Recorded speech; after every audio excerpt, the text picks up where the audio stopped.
Welcome back, Rage Nation.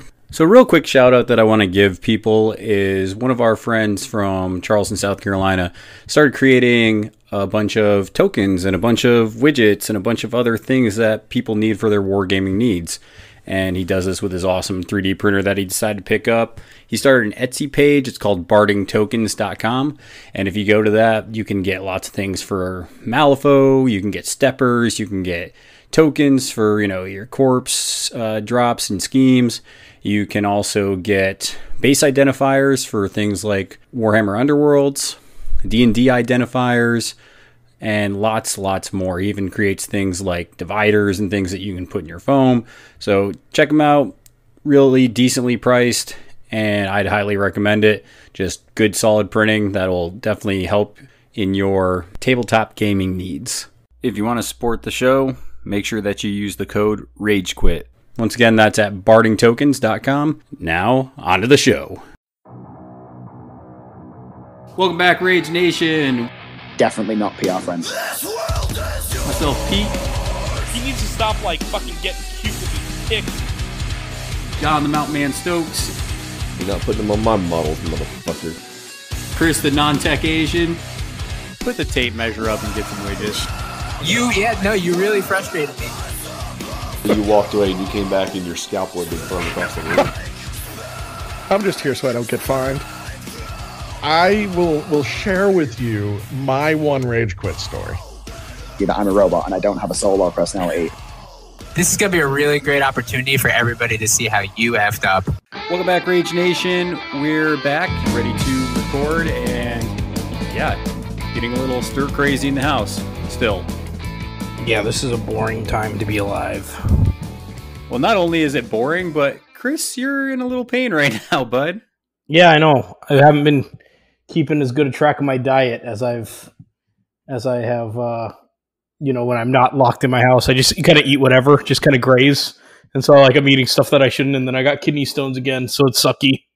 Yeah, well, hopefully you're able to survive and just be okay with it, and just kick them some bitches loose, man. Yeah, well, it should fill me with a lot of saltiness for this podcast, so you're welcome. Yeah.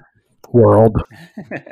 So, Chris, what are we going to be talking about today? I don't know. Probably some Godtear shit, I'm guessing. You don't even know? Well, am I right? I mean, you're a little right. All right. Well, that's all I'm shooting for. So, great. Yeah, so we are going to start putting out more Godtear content just because we've been enjoying the game a lot. And we're just really kind of enjoying the mechanics. The models are awesome. It plays really smooth.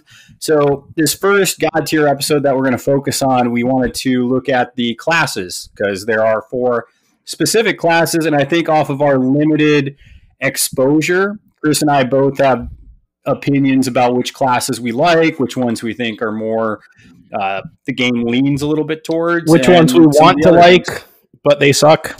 I don't know about that, but yeah, we got some hot takes that we're gonna share with people. And I actually put this question to the Godtear champion group and got some interesting responses with them as well. Because I did ask people, I was like, what do you think is a class that you never leave home with? Who's maybe a champion that's your MVP? So we'll get into some of those responses as well as we kind of go into this episode. Before we get into that, though, Chris, I did end up painting Sneaky Pete on stream yesterday. It was a lot of fun to paint that. I saw a very sneaky paint job. It turned out really good. I was actually pretty happy with him. And I hope that people watch the stream on our Rage Quit Wired channel just so they can see that you can speed paint, but it also still looks good. Because something that I'm definitely known for is painting stuff quickly. I think I painted that champion in less than 2 hours from start to finish, pretty much, besides some of the basing stuff I added last night, which I'll show on stream today when I stream again. Yeah, which I'm disappointed in you, Chris, because Rangosh is not painted yet. Don't judge me. You don't know my life. You're sitting on your couch. Well, that's accurate currently. I will also be in bed later, so if that... You're going to be bedridden. I am so bedridden. I mean, so, and Chris, let's talk about this for a second before we get into the Godtear stuff, is there are a lot of people that we have the time, but why do you think so many people are having problems as far as just getting motivation to paint and hobby? Well, I can only speak for myself, but I think that for me, the key is it's usually the process of getting all my stuff out and getting all set up, right? I think that you use like a tray that's always just ready to go. Yeah, now I have a desk. Yeah, okay. And so like your painting area is always ready for you whenever you want.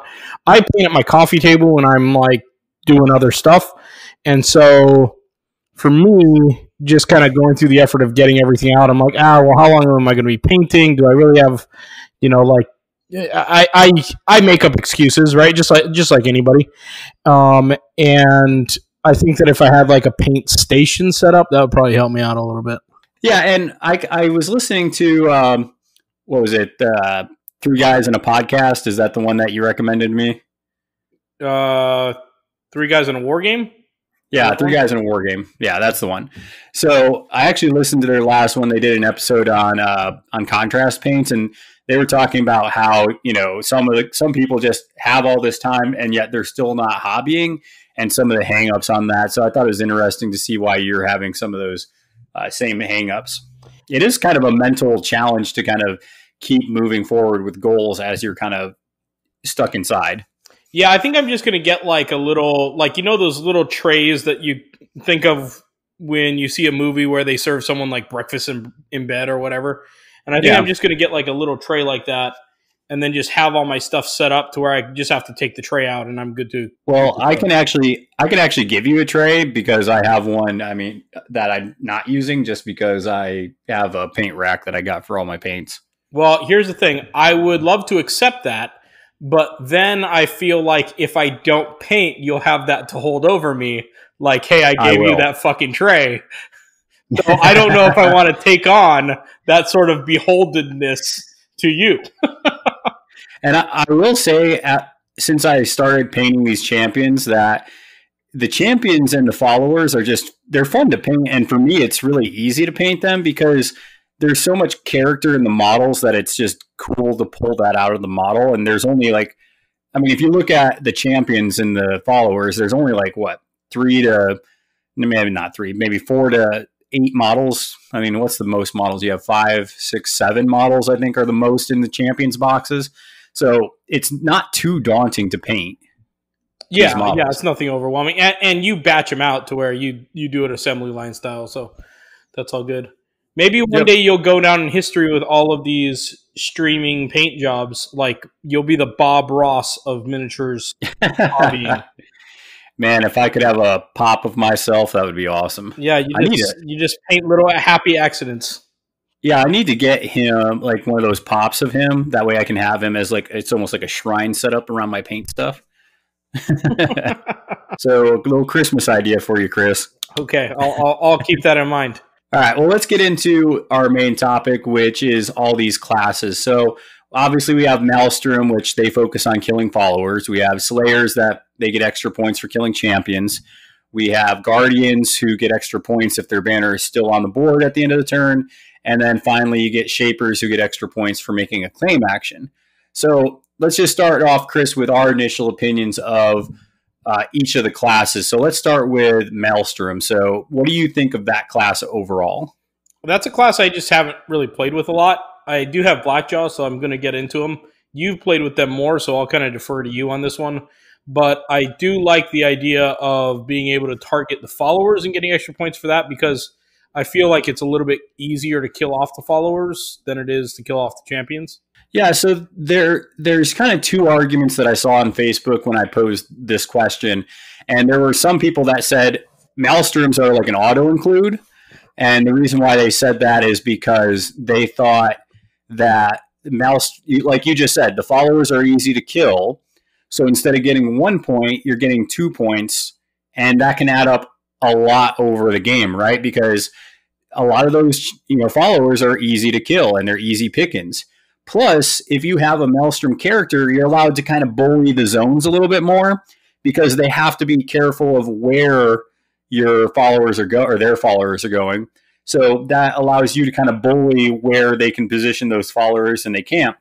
Plus, another thing that I think is good about Maelstroms is if you do not bring one, then their followers can just go wherever they want without much consequence because you're not giving up as many VPs or steps in this case. So that was the positive. The negative that I heard is basically people were like, oh, well, if you have a Maelstrom character, I'm just going to keep my followers away from you.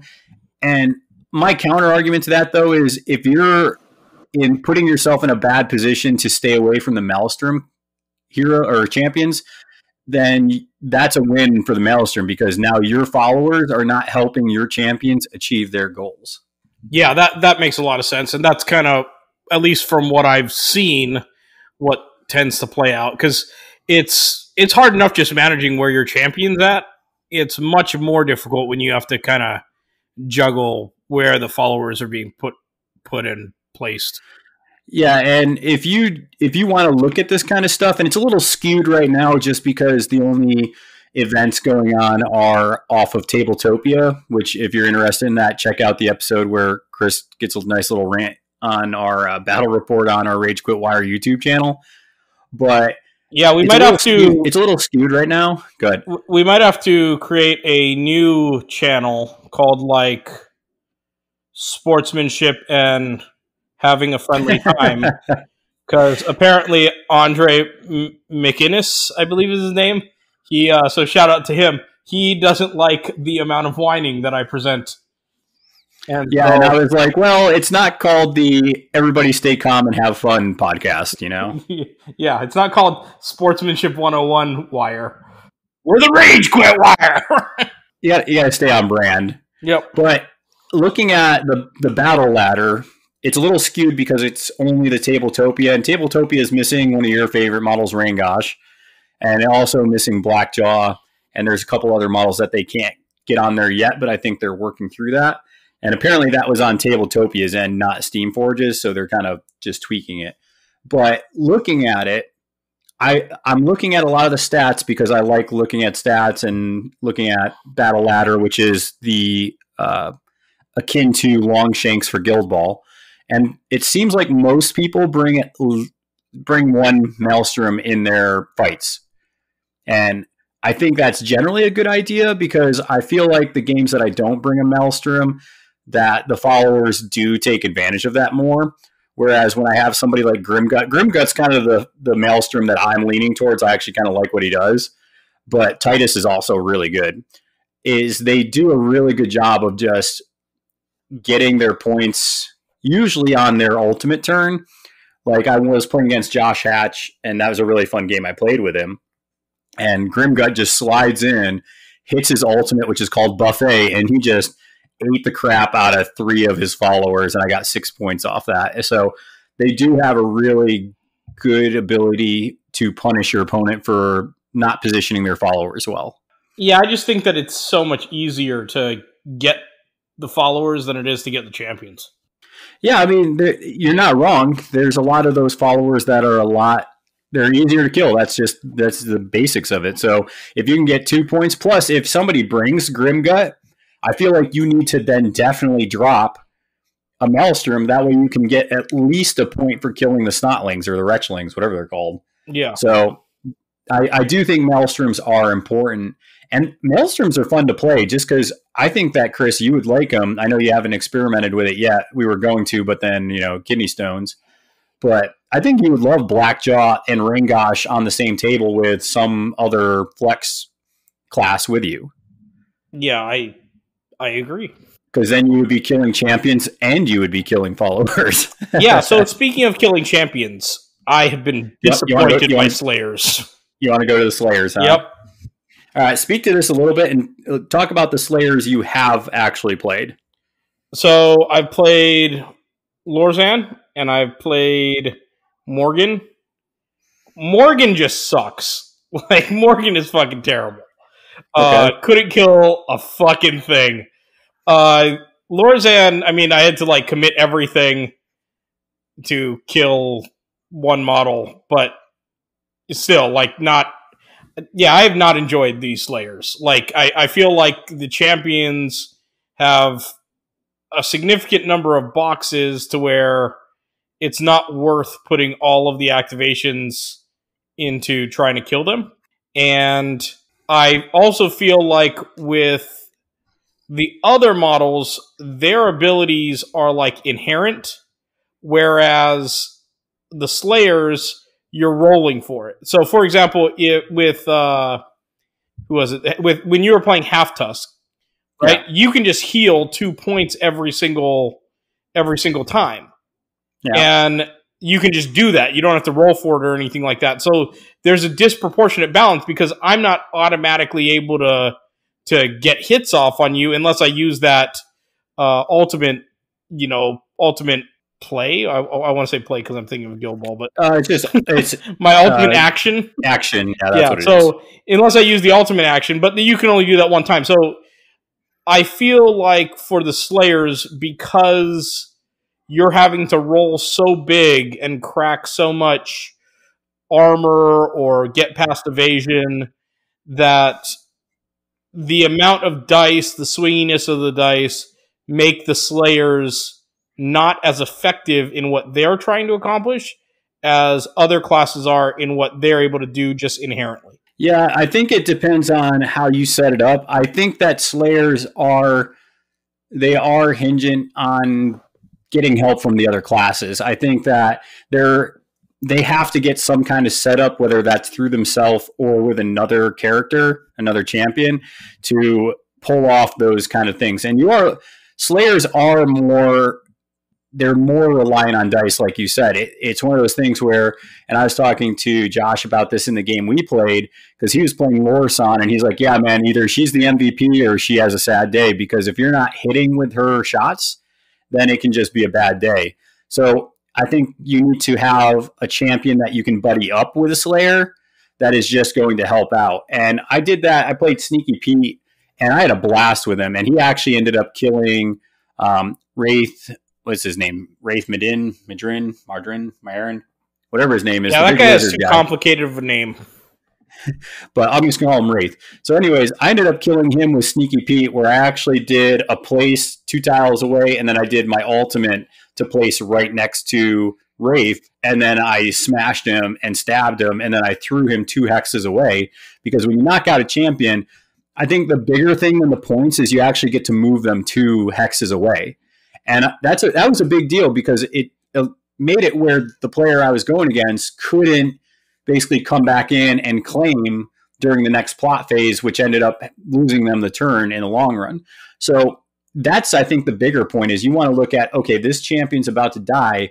Next turn, they want to claim. I did the same thing with Finbar against Josh, where I'm just like, okay, I'm going to knock you out, push you back, and now you can't do your Guardian thing. So I think that's the bigger thing with Slayers is, yes, you want the points for killing, but you also want to push people out of zones so that way you can kind of bully them and control it.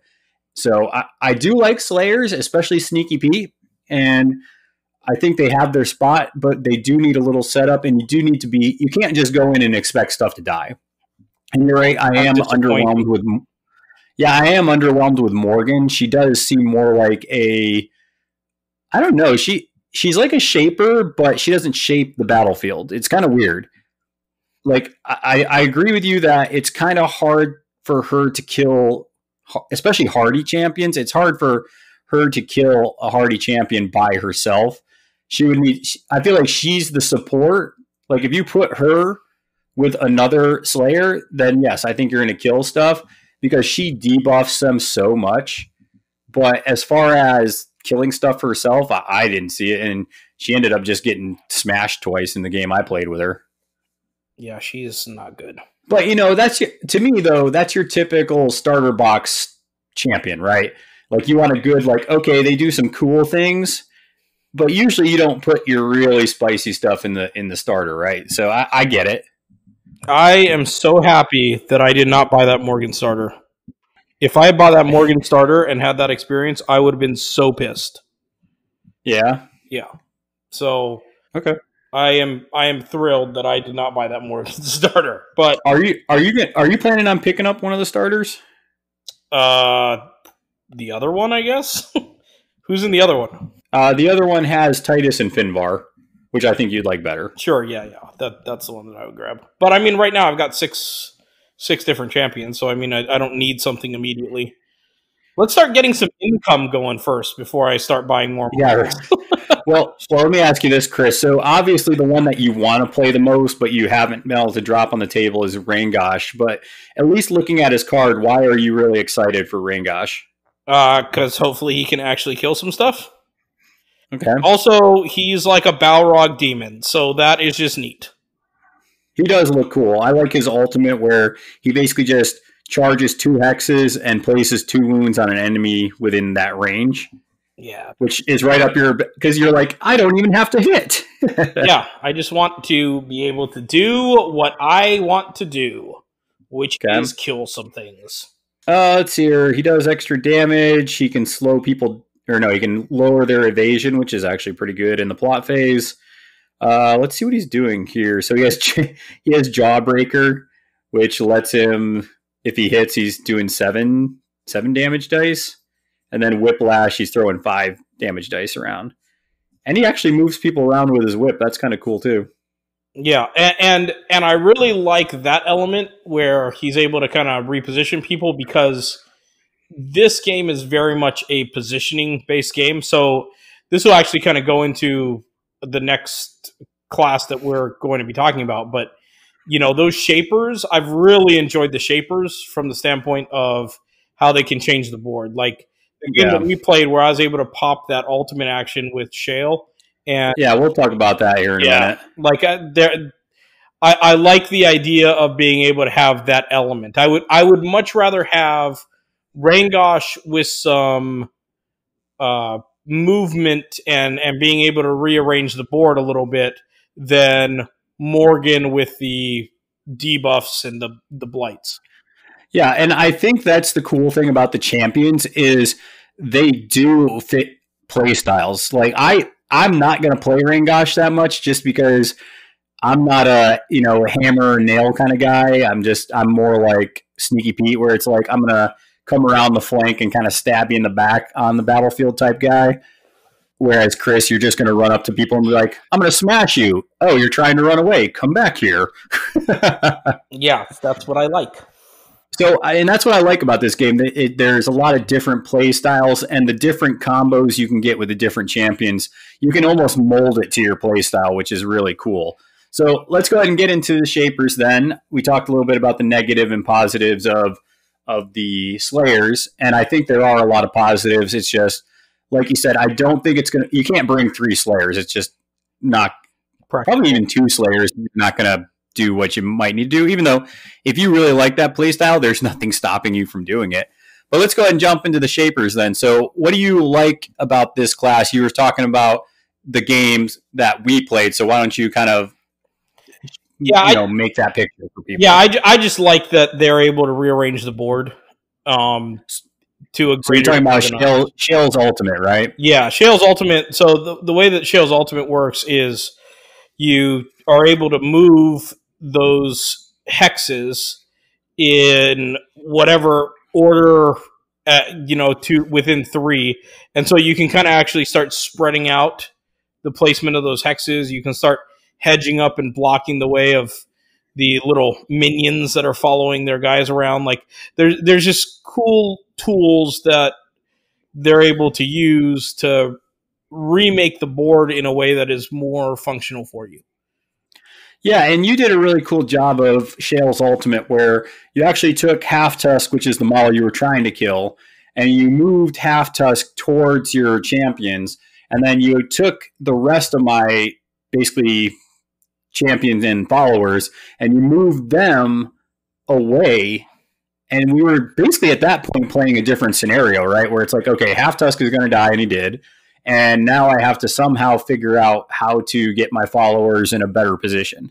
Yeah, and the thing that I did, because obviously when you move those hexes, you have to move them into empty hexes.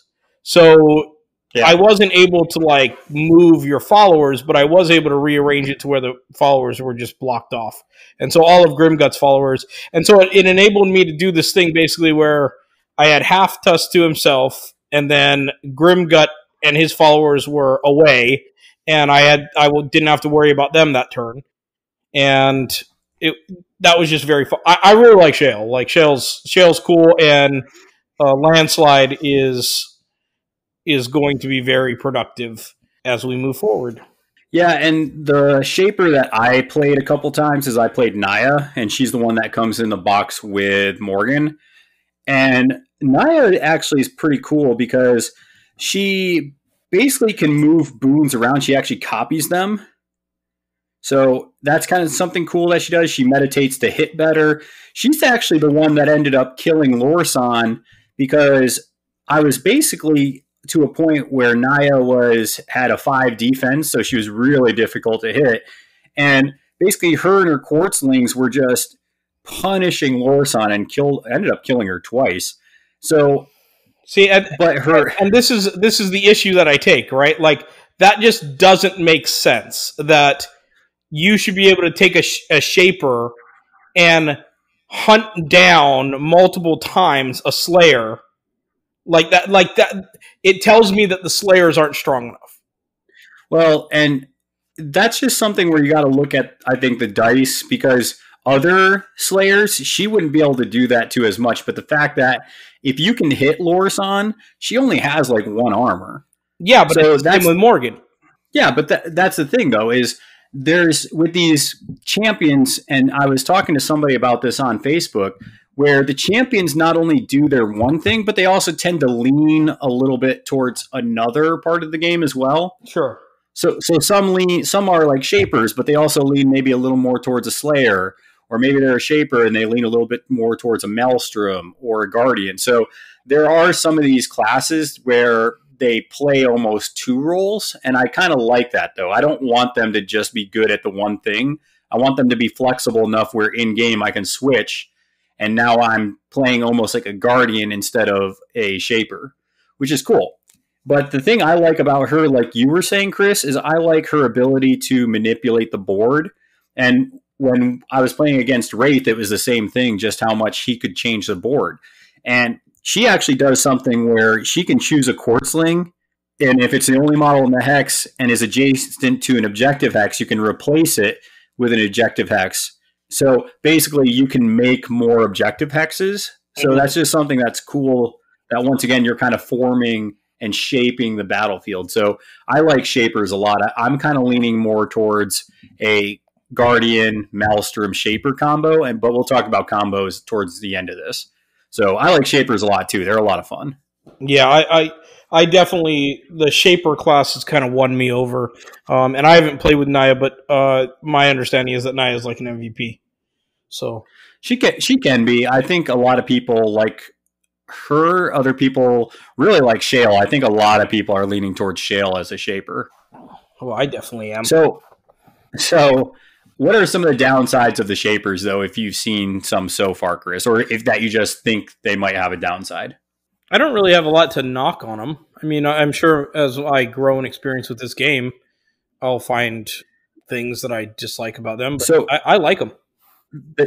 The thing that you can do that's kind of, it can be a negative, is I found with the shapers, if you can take out their followers, they become less effective. So it's not a bad thing. It's actually the balanced part of this. But shapers are usually very reliant on what their followers are doing and where they're positioned, because they use the followers to do things, right? Yeah. Whereas with other classes, the followers help their champion do things. So it's kind of a weird switch of mechanics. Yeah, that makes sense, because Shale's ultimate action is dependent on where Landslide is placed. So yeah, that makes a lot of sense. But I don't necessarily think that's a bad. No, I don't think that's a drawback to shapers. I just think it's a feature of shape. Yep. Right? It's the difference between playing a support captain versus a influence hogging superstar captain. All right, Chris, our last class that we have is the Guardian. So what do you think about the Guardian class? They're just shitty to deal with. I don't like them. Okay, you want to expand on that a Yeah, little bit? I don't like that they can just stand there and take literally everything I can dish out at them on Tabletopia and just live. That's annoying. So, Okay. yes, I think that Rodri and Half Tusk, those are the Guardians that I've had experience with. They, I just haven't figured out how to kill them, and that's annoying. So, I might just choose to use them and say, all right, well, fine, I'll just stand in the middle and not have to move. Yeah, I think it's definitely interesting because the Guardians are the class that I don't think I'll play a game without a Guardian because I think actually it depends because we've only really played life as far as scenarios. I think once you get into the other scenarios, maybe you start to drop a Guardian out of there because you have to move so much. Because there are certain scenarios where you actually have two different zones that you have to deal with.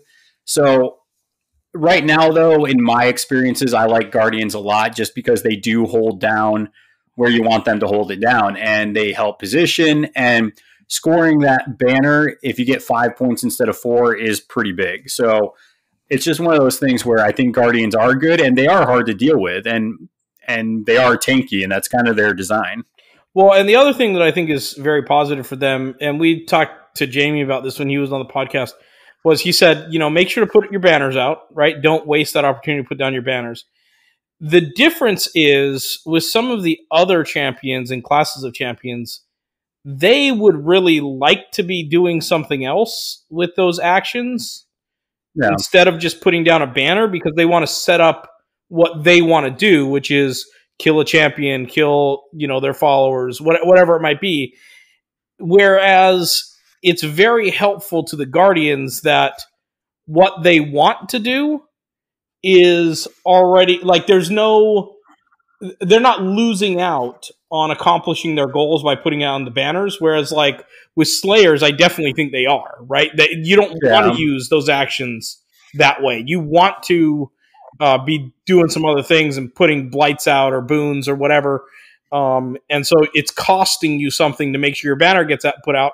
And then that banner isn't worth as much as it is for the Guardian. So it's a tough balance. I think that the way Guardians are set up, at least based on what I've seen, is the most cohesive of any of the classes to where they're able to inherently do what they're going to do as far as staying alive.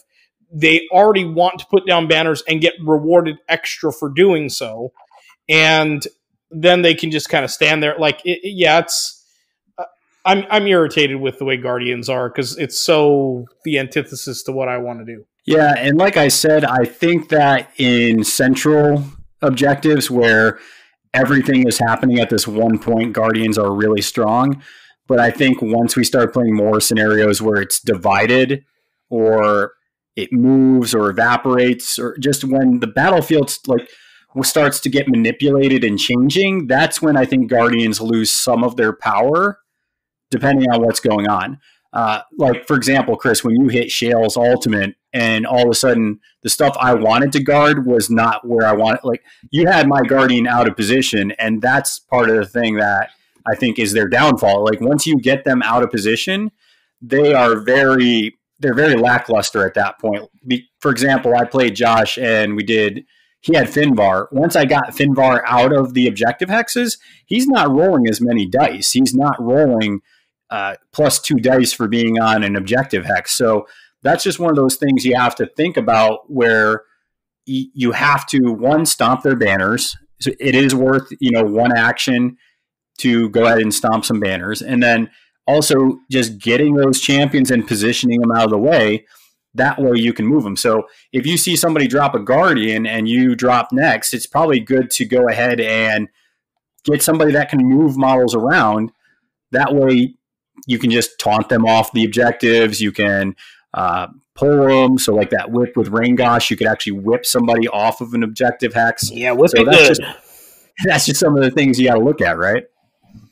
Yeah, I need to figure out how those Guardians play, and maybe it is with the other scenarios that changes things for us. But yeah, right now I just find them very irritating.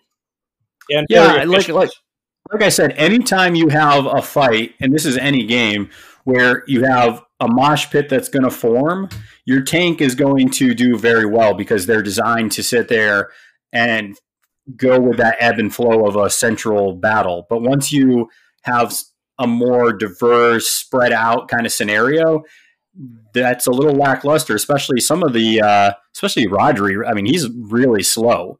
So some of those ones that spread out aren't going to be good for him. Well, he does have stumpy legs, so that makes sense. Yeah, you know, I'm staring at your Rodri right now. He's going to be one of the next people I paint. Nice. That way you can have a Guardian you can slap on the table. Yeah, I need one stat. Looking at all these different classes now, Chris, let's kind of go with what is the one class so far that you think, I wouldn't say is an auto include, but you're like, I'm probably going to bring this class to almost every game I play. Shapers. Okay. Shapers and Shale. Okay, why do you think that? Because Shale's just dope. That ultimate play really fucked up your game, and I like that. Or ultimate action, I should say. Yeah, you kind of like the positioning of that. Yeah, I thought that was cool. So but those are just my early impressions, right? Yeah, and when you say positioning is big, when you can change the position in a game at the right moment, that's something that is good to bring, right? Yeah, especially with this game.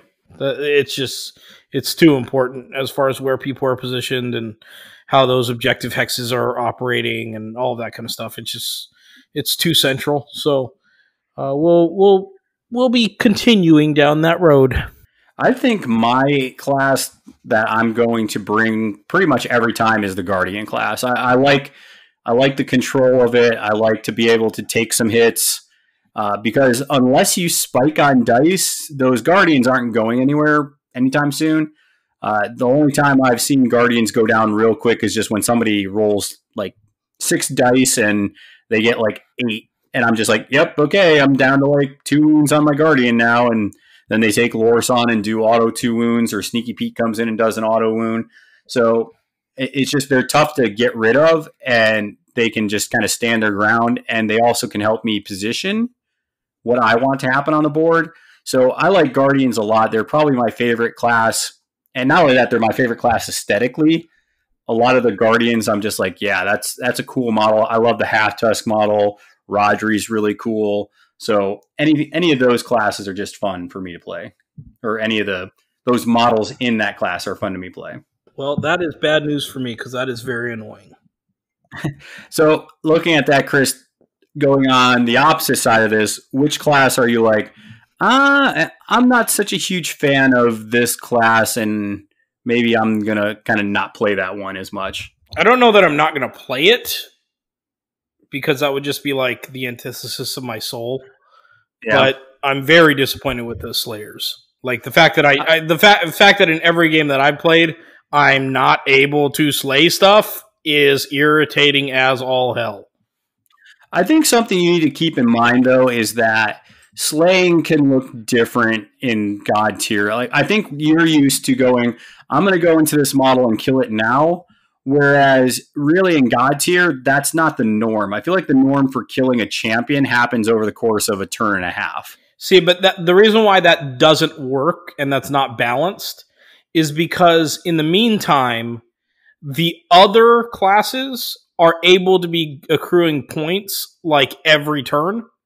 And so if you're only actually able to kill a champion every other turn to where you're not able to get those points, it drastically changes the outcome of the game. And in some cases, especially if like dice, fail you, then you're talking about, okay, now I took half a game to kill one champion, and I'm way behind as far as being able to, win this matchup. And so that just doesn't, especially in this game, I feel like that's one of the worst situations is, okay, well, you're not going to be able to kill something every turn. Like, it's going to just take more time because Guardians don't take more time to get the benefits from placing their banners and scoring points off their banners.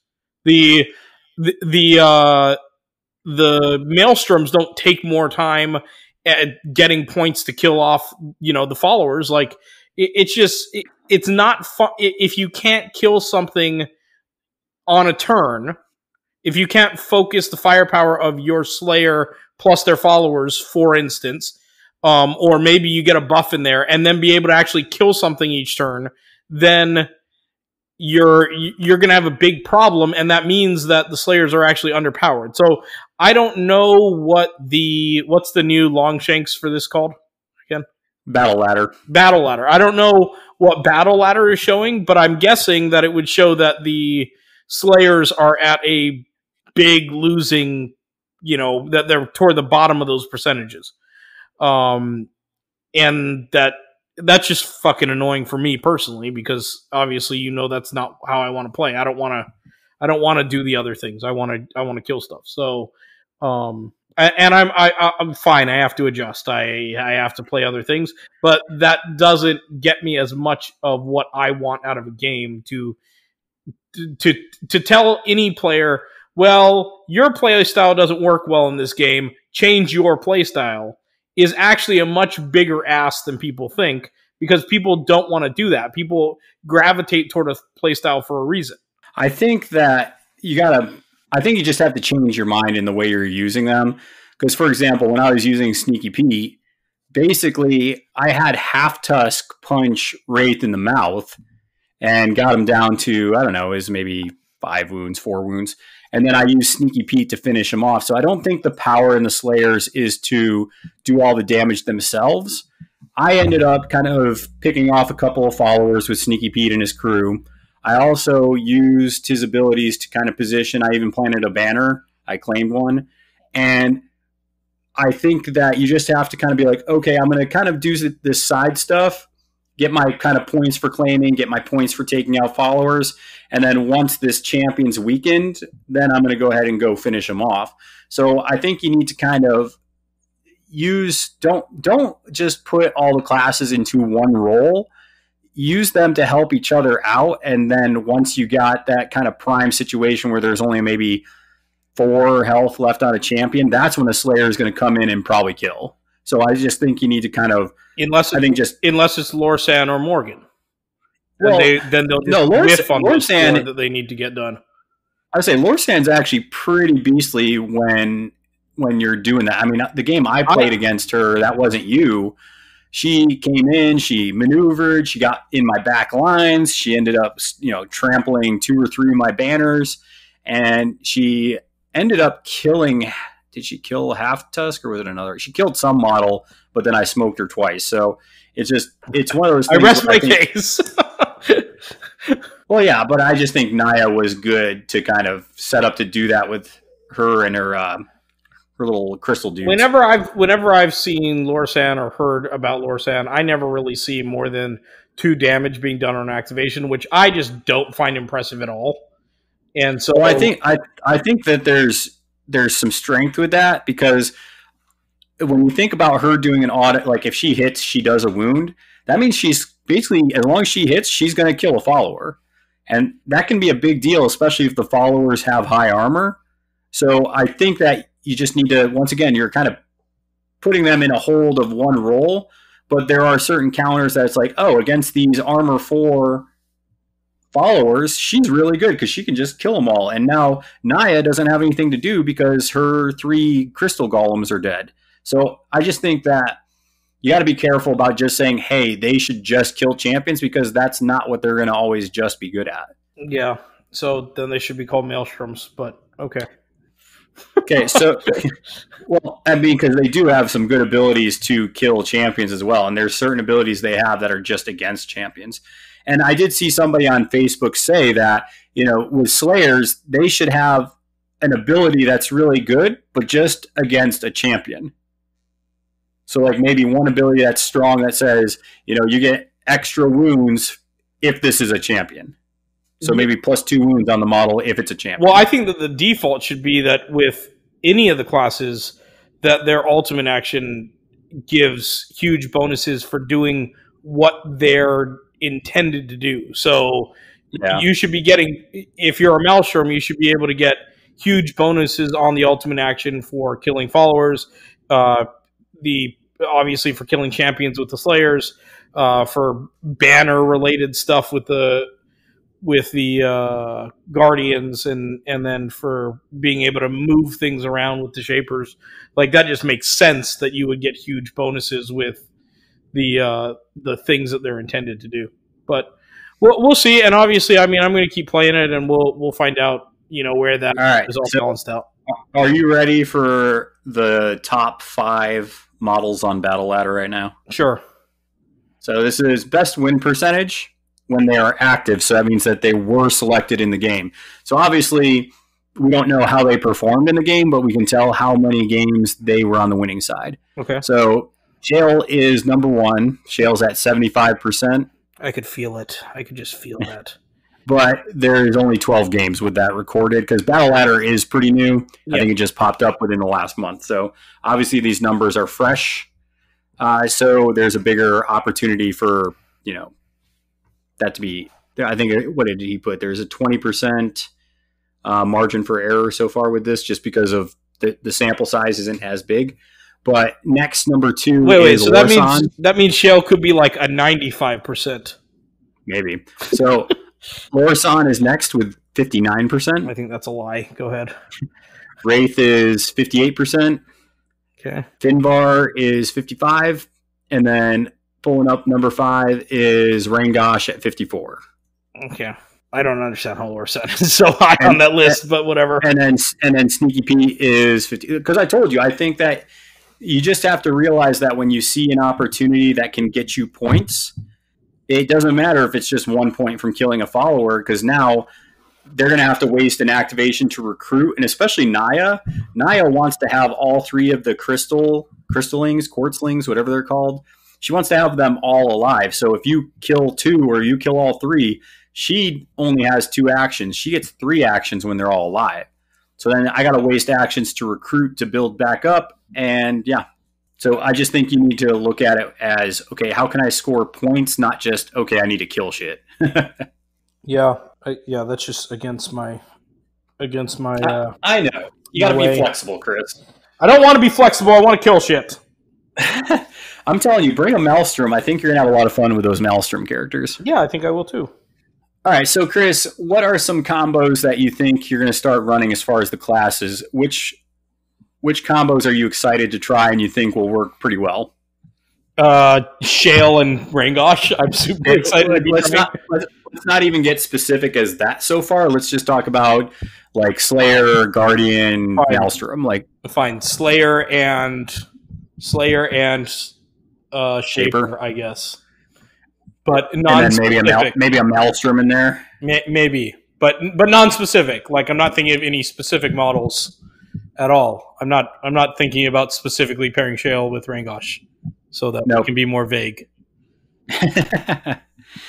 I think the one that I'm looking forward to most is I want to do Guardian, Maelstrom, and then Shaper. But Sneaky Pete has me really kind of excited to switch up that Shaper and just do a Slayer. So do Maelstrom, Slayer, Guardian. And then maybe on those spread out scenarios, throw a Shaper in there. The Shapers I'm really excited for are Naya and then Wraith. Because I was playing the game against him the other day, and man, that dude, the water kind of sprites, I don't know what you want to call them, but those water dudes, they basically, Wraith can teleport to them. Yeah, the little swirlies, little beer sprites. They look like so in World of Warcraft Pandaria, they have this one brewery dungeon, and when you get to the last boss and when you go through the dungeon, there's actually these elementals that look like elementals, but they're beer. So these look like the beer elementals from Pandaria. It's kind of cool. It's entertaining. So that's kind of what I'm looking forward to as far as like combos with that. I did see though where one of the guys that has been doing a lot of work and a lot of streaming for Godtear for Steamforged is what's his last name? It's Charles. What's his last name? I'm going to pull it up real quick just because Charlie Murphy. It's not Charlie Murphy, even though that would be really cool. It is. Sorry, Russ Charles. Charles is his last name. Oh, okay. So he's been doing a lot of work with this, and he was even saying some interesting things like, have you tried Double Shaper? And I was like, holy crap. Can you imagine all the jank you could see with 2 Shapers on the board? Yeah, that sounds neat. Maybe I'll run Naya and Shale and Rangosh, and then just push people toward the Rangosh, funnel. Yeah, so you're just like, I don't care where you go, but it's going to be closer to Rangosh. Yeah. Get in his belly. Man, that's really cool. Let's hear. Anything else as far as the classes before I pull up some of these Facebook things to get your kind of opinions on them, Chris? No, I think I have summed up my feelings. Yeah, so this is kind of the response I was saying with what Russ Charles said.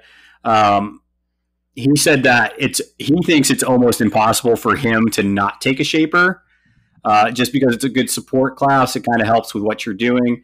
And he said his picks are usually Shaper plus a Maelstrom and then fill in the blank for whatever else you want to do. But he's the one that said like double Shaper would be cool. Yeah, man, I would even think Wraith and Shale would be interesting. Like if you played Wraith and Shale and then with your Rangosh, that would it'd be kind of terrifying to play against, I think. Because you'd want to run away, but you couldn't. Yeah, that would be awesome. I would like that. Let's see here. What else do we got? There's a lot of people poo-pooing on Maelstroms. That's kind of weird to me. Are you saying that the internet is wrong? Well, it's interesting. There's almost 2 camps. One thinks that they're not necessary because people don't interact with them, but then other people are saying Maelstroms are necessary because they keep the followers in check. Which one are we going to be as the official policy of the Rage Quit Wire? To me, I like Maelstroms. Like if I see some annoying ass followers, I'm just like, yeah, I need to bring Maelstrom. All right. Well, until you change that, we'll talk shit on those people that don't want to bring them. Because I think I have maybe 6 games under my belt, and you have 2. Yeah, 3 maybe 2. Yeah, I am not experienced.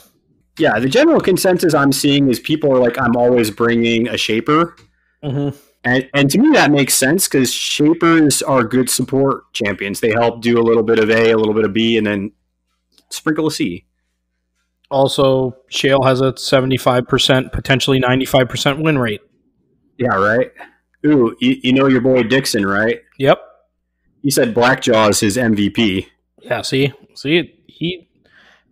he's on our side, so I can understand that.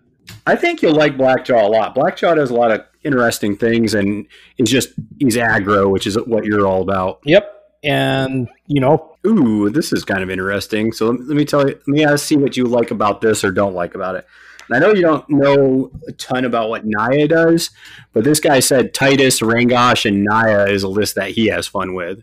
So I imagine like Naya just kind of manipulates and pushes things around and kind of makes things, because the thing that she can do that's really cool is she and the Quartzlings can slow models down so it's harder for them to run away from you.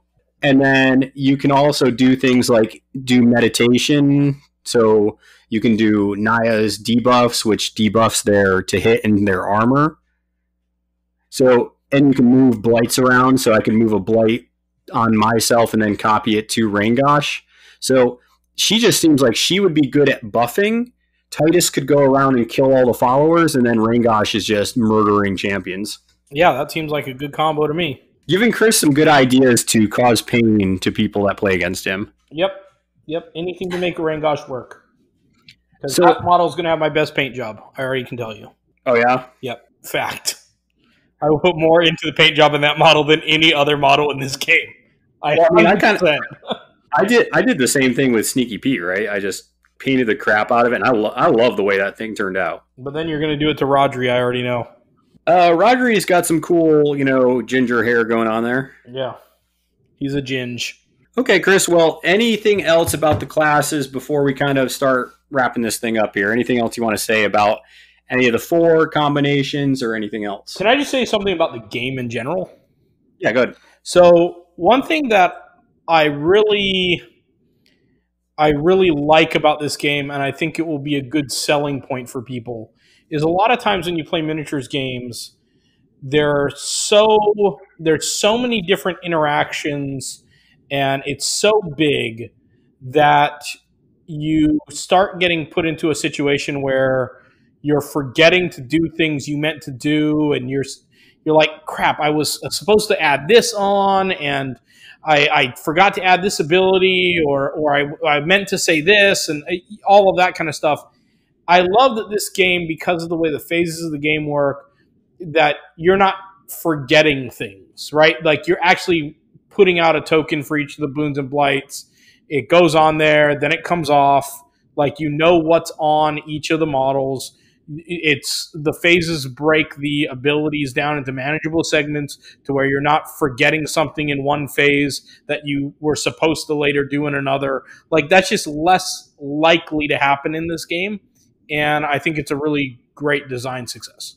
Yeah, and this is one of the things that I was talking to Russ about, and it's a fun game. There's some really fun interactions you can have. It's a little dicey because there are some times when somebody just smokes you with a bunch of damage, and you're like, well, that happened, and you're just looking at it like, man, that was crazy that you just killed this model. And that's okay. And there's also times where you roll a bunch of blanks and you're like, man, they just, and it sucks sometimes that those spikes happen, but it's also fun just because you can imagine these champions just clashing it out, and sometimes they get a really good punch in, and other times they swing and miss. So it's just fun to kind of play the game, and it is interesting, and there's a lot of strategy. There's more strategy in it than I thought there was going to be. I thought it was going to be very blatant and kind of boring. It's like, oh, well, you're going towards these objectives, but there's a lot more than that. So I am pleasantly surprised that I was, wrong with my initial assessment on it, because I am glad that it is scratching one of those itches for a fantasy game that I haven't had in a while. So that's good. Yeah, and then the other thing that I've noticed, and I think that this could also be kind of a good selling point on this game, is just like with most games, you obviously want to kind of figure out what you're going to run and get really smooth at running it and setting things up the right way, whether it's, what faction you're playing in another game or whatever it is. But I like that in this game, it's so much more manageable, because you can say, all right, I mean, I like what this model does, and I like what this model does. Let's see if we can play them together. Maybe the third model is the one that you would switch out in your games depending on what somebody else is bringing. And, that's your flex piece, or you can kind of create a core that you start getting good at and that you start being more experienced with, and then flex out of that core, depending on as you grow and you're able to diagnose the concerns with your opponent and what they're bringing, you're able to start flexing out the models, but still sticking within kind of your core, because the rock, paper, scissors element of it doesn't mean that you have to switch out everything. So you can select 4 different champions when you do tournaments. So you select 4. Oh, really? That's it? I'm surprised by that. I would think in a tournament you'd be able to select more and then draft them. 4 seems really tight. Which I kind of like, because that means you have to get good with these 4 different combinations, right? Or is the intention that you're able to, master certain classes, and maybe you have, 2 shapers or whatever it might be? Yeah, so the way it goes is, so you can only bring 4 to these tournaments. And then when you set up for the round, each player shares their warband roster. So you look at the 4 that they have. In secret, both players select 3 champions from their roster to form their warband for that game. Both players then reveal their selected champions at the same time, and then both players roll 4 God-tier dice and blah, blah, blah. You decide who the first player is. So, but I think that's really interesting that it's a blind pick. You don't even get to react to what they drop. So it's one of those things that you have to be like, well, if they bring this one, I have to have this. So it is. I like that blind too. Drops like that. It is kind of. It reminds me of War Machine. The reason why I really like the blind drop element is I feel like it's a little bit more balanced for the casual player, right? Like we've heard of players. I think Brian White's a player like this, where like he actually mathematically went through and figured out for every faction in Guild Ball who's the ideal drop once they see this other model get dropped. Who's the ideal pick to take advantage or to negate what they're doing, and that's a high standard to put on players at a tournament. And so I like the blind drop element just for those casuals. I really like the fact that you only bring 4 champions. I wish you brought 5, but just so that you kind of have a little bit more variety. I don't think that you want it to be where you bring 6, but it might be one of those things like as they expand, they might be like, okay, we'll do 5, because they've done that before where they increased the roster size in Guild Ball as the models expanded. Yep. So I could see them doing this as well. And I'm going to go back to this real quick because they actually have a campaign rule set. And this is kind of just wrapping up the show, just some last minute things that we're noticing. So there is a little bit of writing in here, so a little bit of background on the campaign, and it talks about playing the games. Let's see here. They have chapter cards. That's interesting. There's champion upgrade paths. So this is almost kind of like a rookie league type deal. Almost, it looks like. Nice. I can't wait to upgrade Rangosh. Yeah, actually, one of the cards I'm looking at right now is Rangosh and leveling up to level 1, level 2. So. Yeah, that's pretty cool because I think you start with their base card and then as you upgrade, you add this to their card. Yeah. So that's pretty cool. We might have to do one of these when we get out of quarantine here. Yeah, or we could just do them since none of us are sick. You got to shake out those kidney stone buddies. Yeah, but that'll be done in like a couple days. Let's plan it for next week.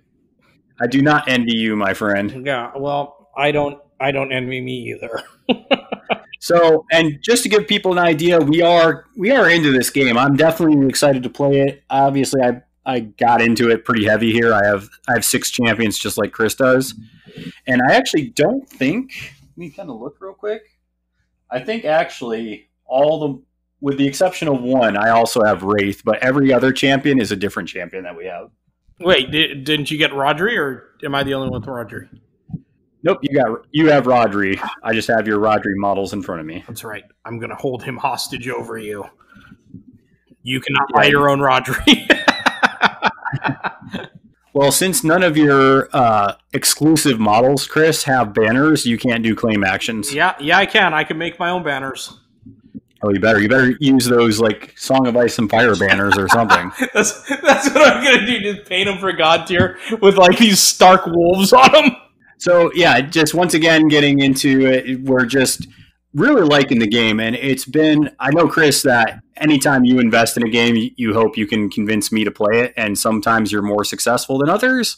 And this one, you were successful. I think I'm generally successful.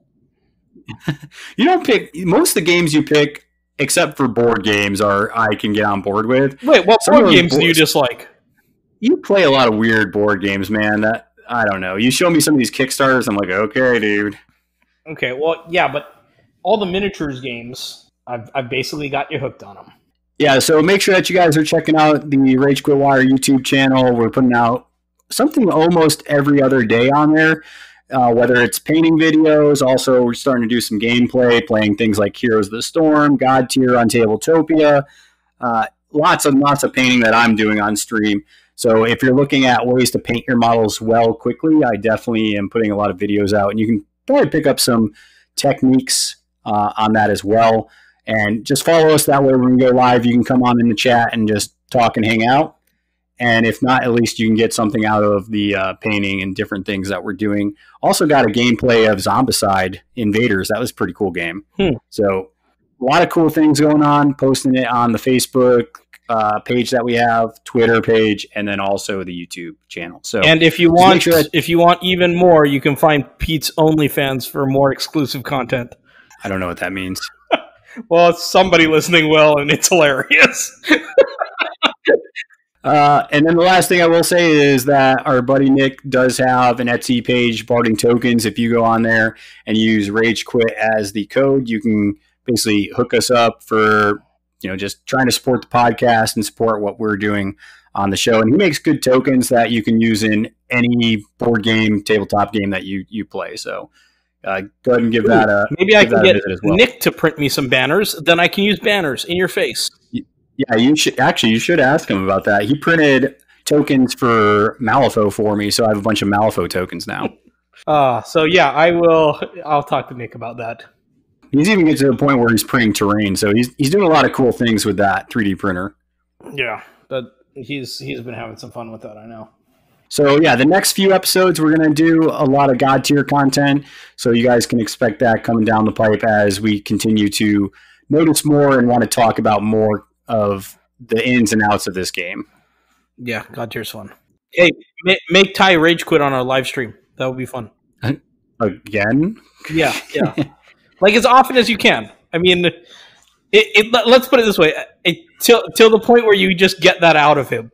I mean, have you gotten the rage quit out of you? That's why you keep doing it. Yeah, I rest my case. That's what I'm saying. All right, man. We'll go ahead and sign us off. All right, everybody. Roll dice, throw salt. We're out. Peace.